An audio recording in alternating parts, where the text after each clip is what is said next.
Hello दोस्तों, आज की इस वीडियो में हम रेगुलेटिंग एक्ट 1773 के बारे में पढ़ेंगे। रेगुलेटिंग एक्ट 1773 ये ब्रिटिश गवर्नमेंट लेके आई थी। इस एक्ट का बैकग्राउंड क्या था?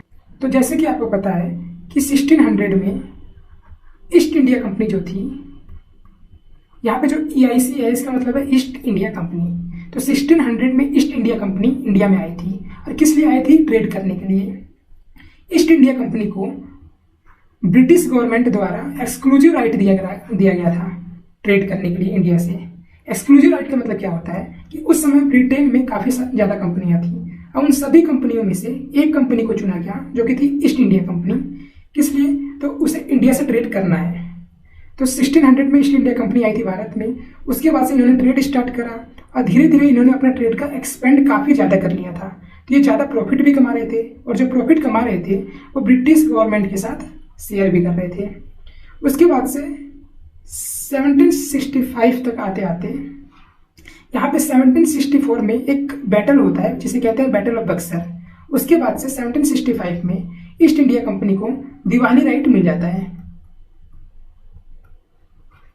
दीवानी राइट 3 प्रोविंसेस के मिलते हैं ईस्ट इंडिया कंपनी को।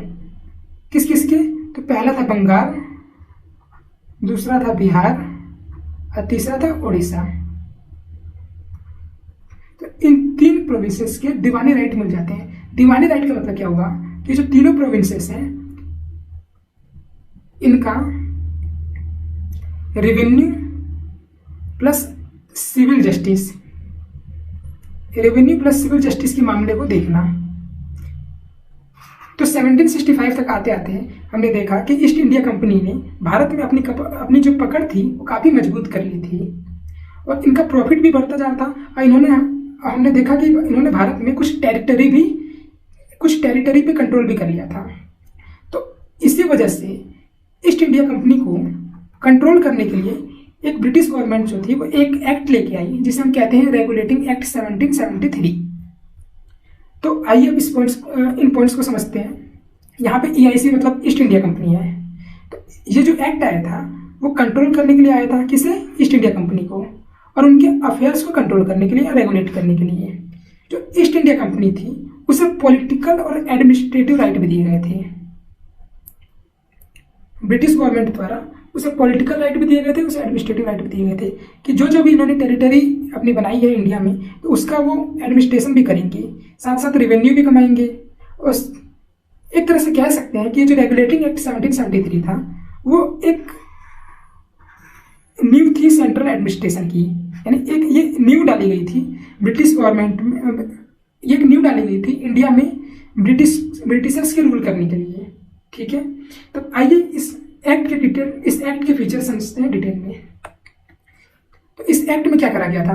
तो जो पहला काम करा गया था इस एक्ट में वो था डेजिग्नेशन। यानी जो उस समय पे गवर्नर ऑफ बंगाल थे, जो बंगाल के गवर्नर हुआ करते थे, उनके जो डेजिग्नेशन था, इस गवर्नर के डेजिग्नेशन को चेंज करके गवर्नर जनरल ऑफ बंगाल कर दिया गया था। जैसे कि उस टाइम पे कितनी 3 प्रेसिडेंसीज थी। एक ये इंडिया है, तो इस टाइम पे एक बंगाल प्रेसिडेंसी हुआ करती थी, एक मद्रास और एक बॉम्बे, जिसपे ईस्ट इंडिया कंपनी का रूल था।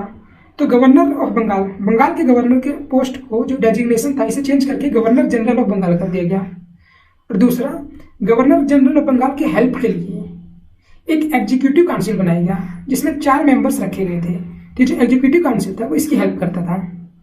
जो सबसे पहला गवर्नर जनरल कौन था? तो वो थे वारेन हेस्टिंग्स। जो वारेन हेस्टिंग्स था वो सबसे पहला गवर्नर जनरल था। तो इसमें पहला पॉइंट ये देखा हमने।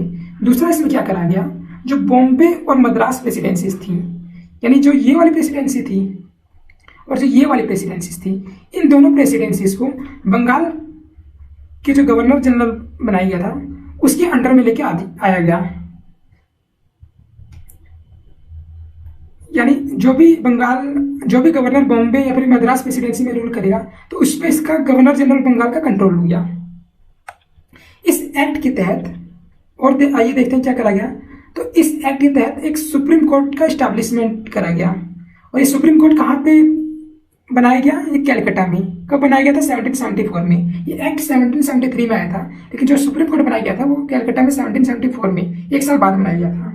उस समय पर टोटल कितने जज थे इस कोर्ट में? तो टोटल 4 थे, 1 CGI प्लस 3 अदर जजेस।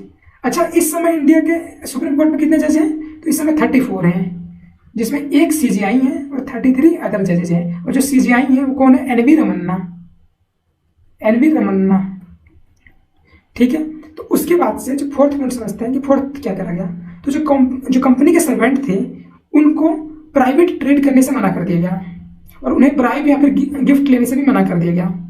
जो ब्राइब और गिफ्ट है ये किससे लेते थे? जो नेटिव लोग हैं, जो भी लोकल लोग थे यहाँ के, उससे ये गिफ्ट लेके अभी काम कर दिया करते थे उनका। तो इससे होता क्या था? एक्चुअली ये क्या करते थे, जो प्राइवेट कंपनी के सर्वेंट थे वो खुद कमाने के लिए ये सब काम किया करते थे, और इस वजह से जो कंपनी का प्रॉफिट होता था वो कम हो जाता था।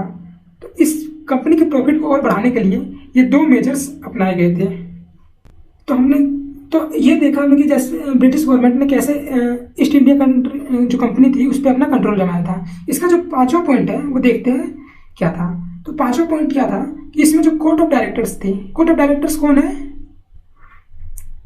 ये कोर्ट ऑफ डायरेक्टर जो है ये गवर्निंग बॉडी है जो कि ईस्ट इंडिया कंपनी को गवर्न करती थी या ईस्ट इंडिया कंपनी को चलाती थी। तो यही कोर्ट ऑफ डायरेक्टर्स चलाते थे। तो जो कोर्ट ऑफ डायरेक्टर्स थे इन्हें रिपोर्ट करना होता था किसे? ब्रिटिश गवर्नमेंट को। और ये जो कोर्ट ऑफ डायरेक्टर्स थे ये कंपनी का रेवेन्यू अफेयर्स या फिर मिलिट्री अफेयर्स या फिर सिविल अफेयर्स, इन तीनों मामलों में ही ब्रिटिश गवर्नमेंट को रिपोर्ट करा करते थे कि कितना रेवेन्यू आया, उनका मिलिट्री वगैरह का काम कैसे चल रहा है, या फिर टेरिटोरियल एक्सटेंशन कैसे चल रहा है, कैसे टेरिटरी पे अपना कंट्रोल बनाए रखे हैं, या फिर जो सिविल जस्टिस वगैरह है वो कैसे देख रहे हैं। तो इन सब को रिपोर्ट करना होता था।